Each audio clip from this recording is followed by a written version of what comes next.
Hi everyone, Anthony here from Windybeard. This is video number 3. In this video I'm going to discuss the impending release of Geo, which is early next week, and the new game I'm working on, Dreamstones, which is an Arkanoid RPG. So in relation to Geo, work's ongoing still in regards to marketing. The image you can see in the background there is it's me designing a character for a poster. This character is Ronda. She's from Geo. She's one of the crew members that you can hire. She's sort of badass elf alien hybrid with pipes full of God knows what, and that's who she is, and she's going to be on a poster which you can see at the end of this video. For marketing wise, I've been reaching out to a few more people from the press and YouTubers to try and spread the word about Geo. I've been banging it up on Twitter as much as I can without being annoying, and you know, things are looking good. I've had a couple of websites pick it up, I've had a couple of YouTubers pick it up.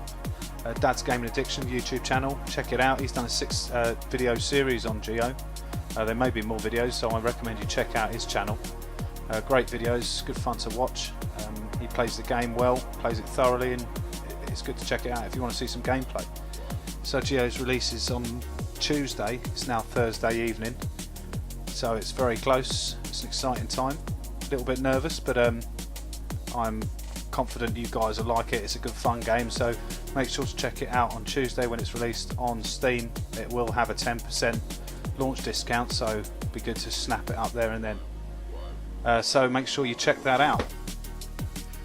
But enough about that. Let's talk about Dreamstones for a second, and that's the new game I'm working on, the Arkanoid RPG. It's starting to really take shape. I'm really enjoying working on it, actually. Really getting to do some cool things I've always wanted to do, and bits of art and stuff that I've always wanted to try out, and I've seemed to be able to get it all working, so I'll just explain where I'm at with that.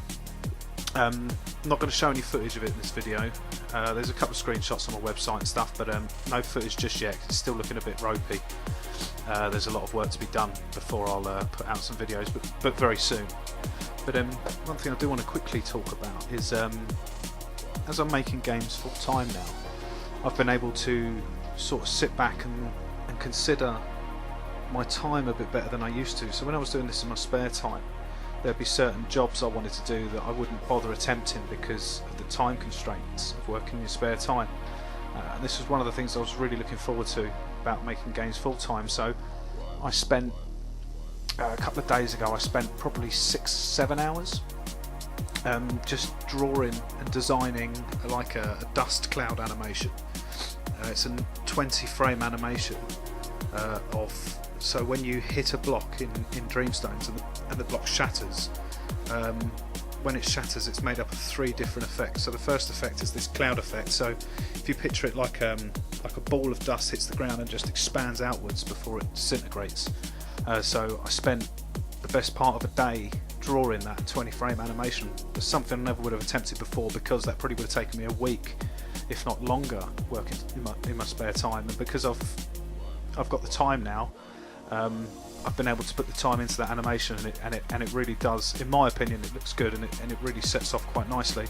The second effect on there is also like when you hit the block, it sort of turns into a white block and squeezes upwards and then in on itself and disappears. So the 2 effects together looks really fluid, really nice.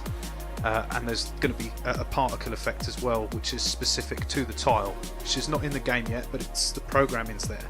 So if you hit a stone block, a grey stone block, grey shards will fly out, and if you hit like a green bush, green leaves will come out and fall slowly to the ground, and it's going to be specific to each one. And all this information is tied to a database, so I don't have to program these in the game. I just set a few variables in a database, and then that will happen organically when the game's running. So hopefully it'll all pull together real nice. It's turning out quite well so far, and I'm quite happy with how it's going. But there's still a bit more to do on that. Also, just briefly, some of the other progress in Dreamstones. You can now obtain blueprints. So these are essentially how to build buildings for your kingdom. You can go to your kingdom and you can build them, and they'll appear on your kingdom, and then you can save and load, and they stay there, and there's going to be hundreds of these buildings and decorations all to sort of flesh out your kingdom, and there's also going to be some other cool stuff in there as well, like ship docks and stuff that will come flying into kingdom, and it'll just all look good, and it all adds to your score, and this is how you unlock new stuff in the game. You can also equip weapons now and unequip, so if you unlock a weapon it's all working. That's a big part of it. And I've also added to the map, the world map, special nodes that can unlock that have treasure chests, and from these chests you can get cash and you can get items and stuff, so that's pretty cool. So that's where I am with Dreamstones at the moment. I hope you've enjoyed this video. I'll do another video soon. Hit the subscribe button if you want to see some more videos, and don't forget Geo is released on the 31st of January 2017 on Steam and other places including my website, so make sure you head over there and scoop that up. Thank you very much, more from me soon.